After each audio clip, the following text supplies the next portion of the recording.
Please welcome His Honorable Maryland Secretary of State, John McDonough.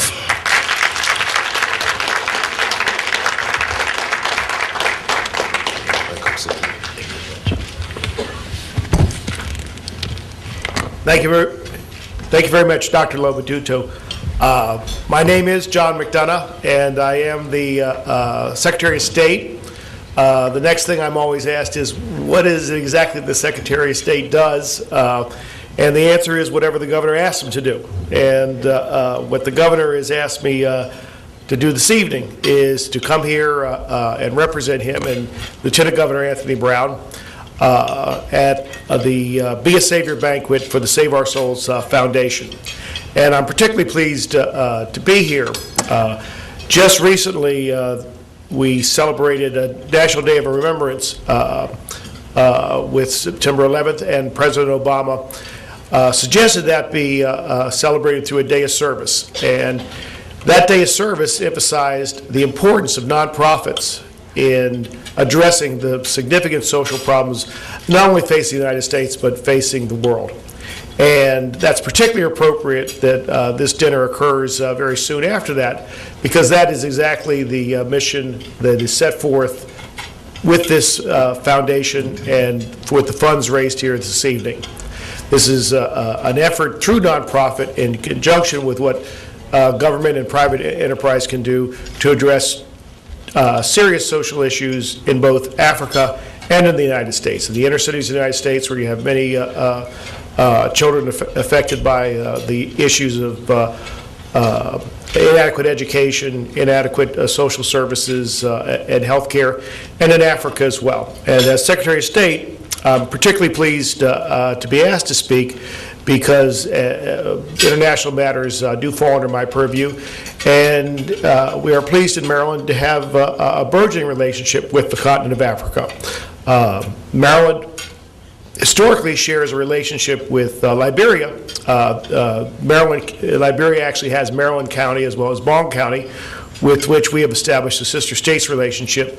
The original colonization society that formed Liberia prior to the American Civil War had strong roots in Maryland, and many Maryland families who are now prominent in both in the state of Maryland also are prominent in Liberia.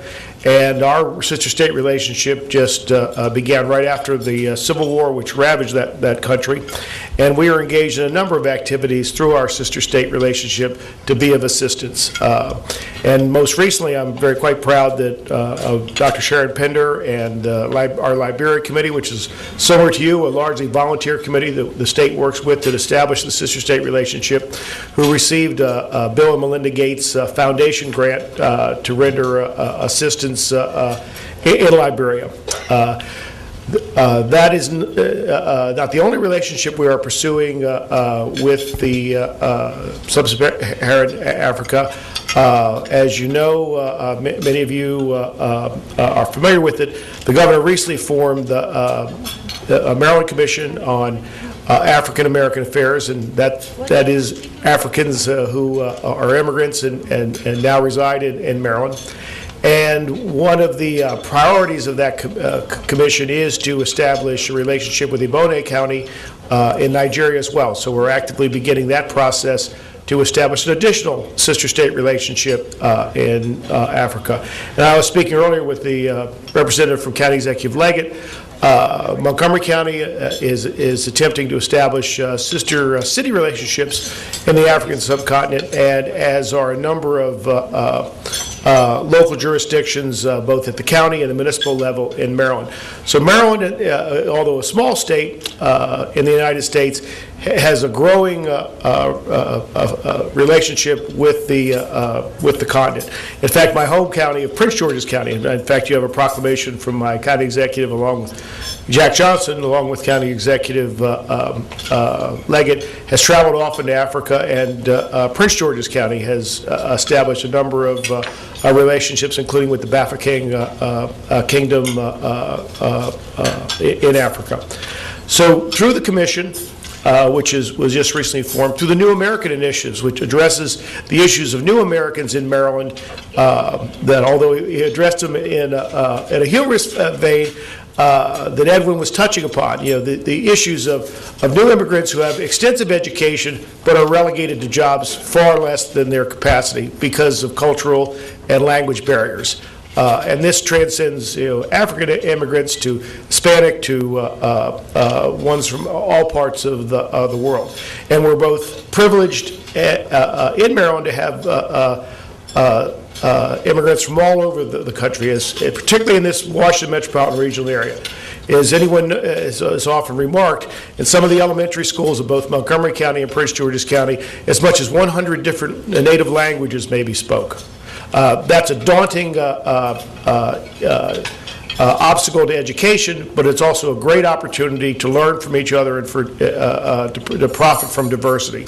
And that is a high priority of Governor O'Malley, and one that, through the establishment of commissions, both not only for African Americans, but for Middle East, for Asian Pacific, and a number of others, to foster interchange between all of the groups that makes up a diverse Maryland, so that we are in fact one Maryland, not just geographically, Baltimore and Washington region, Western Maryland and Eastern Shore, but from of all of our peoples who all come from different areas of the world and from different walks of life. It is my distinct pleasure to be here this meeting to support this effort.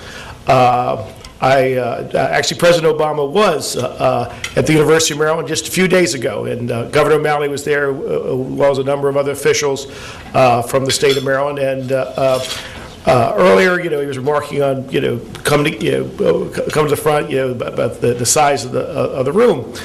But President Obama actually at that rally made a very interesting observation, and he recalled that during the about 6 months prior to the South Carolina primary, he had met a woman from Greenwood, South Carolina, who had urged him to visit her town. A very active volunteer, and said, when you come to campaign in South Carolina, you've got to come visit my town.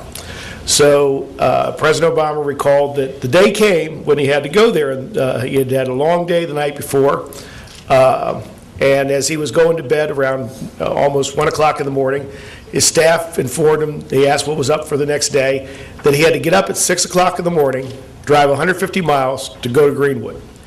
And he wasn't too happy about it. As you know, he likes to have his morning workout and so forth, but he said, okay, fine.